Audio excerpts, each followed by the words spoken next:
The grand hall of St. Aramont Conservatoire shimmered beneath an ocean of chandeliers, their lights spilling like liquid gold across the marble floor.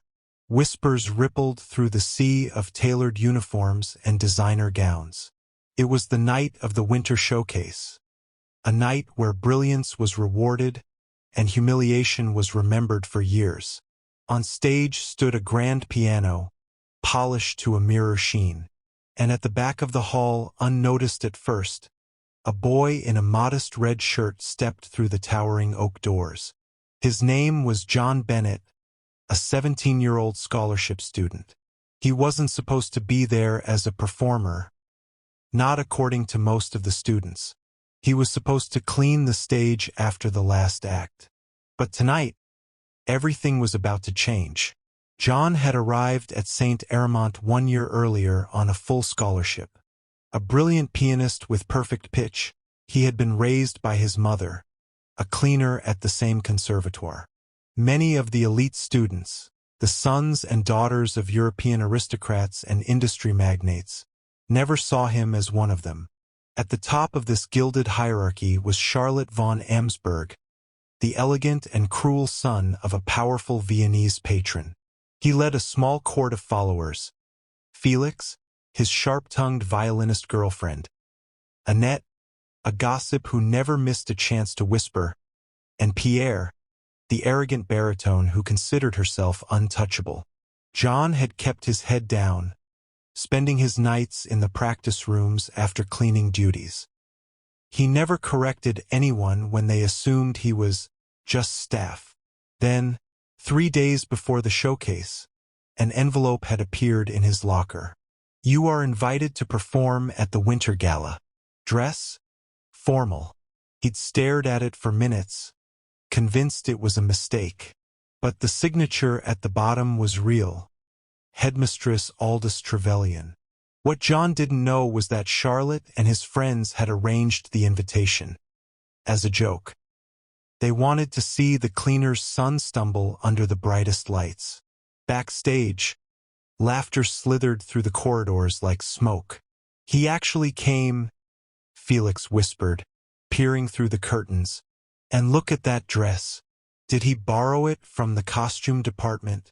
Annette snickered.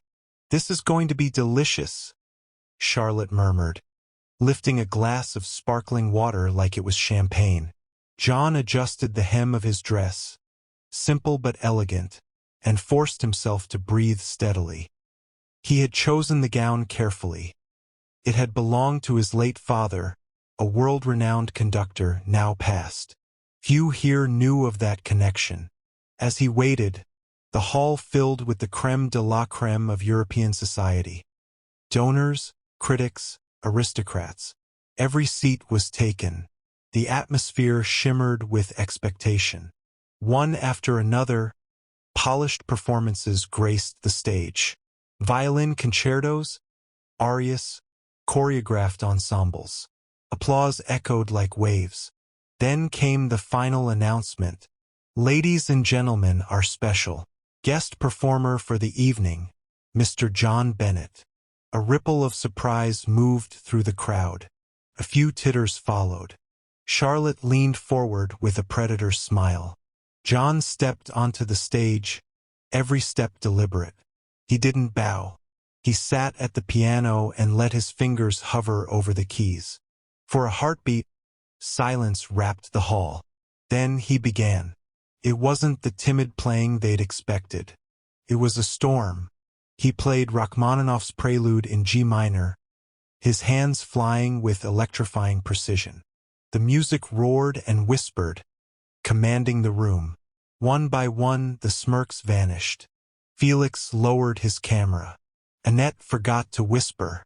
Even Charlotte's eyes widened slightly, not with admiration, but with fear. By the final chord, the hall was breathless. A pause hung in the air like suspended glass, and then erupted into applause. Not polite applause, thunder. Headmistress Trevelyan rose to his feet. Several critics leaned forward, scribbling furiously. And John? He simply stood, bowed once, and walked off stage without a word. But the night was far from over. Back in the reception hall, champagne flowed as guests congratulated performers. John stood alone near a marble pillar, sipping water, when a familiar voice sliced through the air. "Well," Charlotte drawled. "That was unexpected. Perhaps you practiced between polishing floors," Pierre added with a smirk. John met their gazes calmly. "Something like that." Charlotte leaned closer. "Let's not pretend you belong here. Tonight was amusing, but it doesn't make you one of us." Before John could reply, an older man approached, Maestro Hugo Lambert, the evening's guest conductor. "Miss Bennett," he said, voice warm and rich. "Where did you study?" "Nowhere formal, sir," John replied. He frowned. Impossible. "Your phrasing, your control. Who taught you?"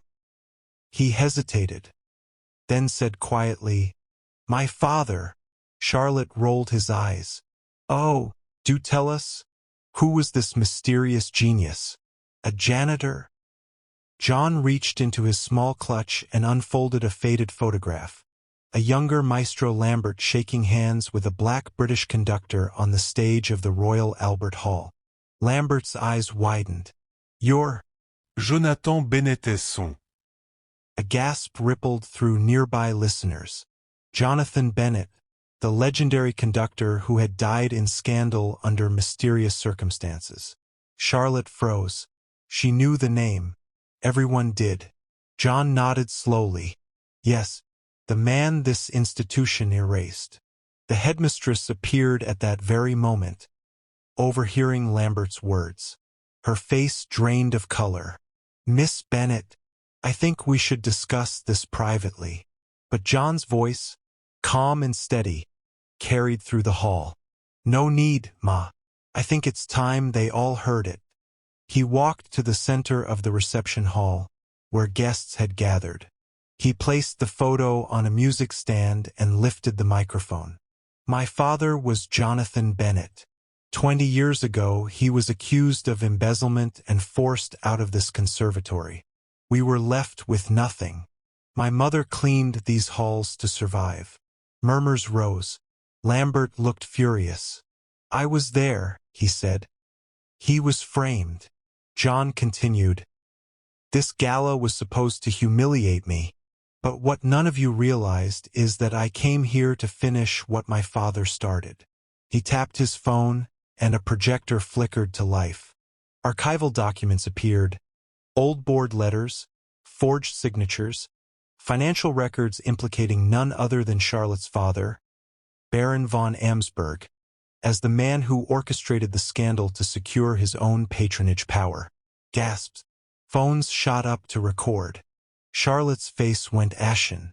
The room exploded into whispers. Journalists in attendance scrambled to capture everything.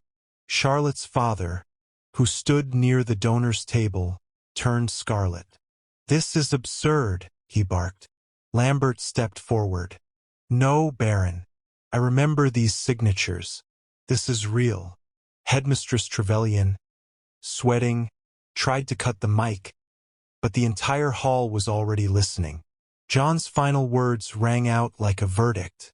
"You invited me here to be the evening's entertainment. Instead, I've given you the truth you tried to bury." Charlotte stumbled back, his perfect posture crumbling. Felix turned away from her. Annette was already whispering to journalists. Within hours, headlines would explode. Bennett legacy vindicated. Scandal at St. Aramont.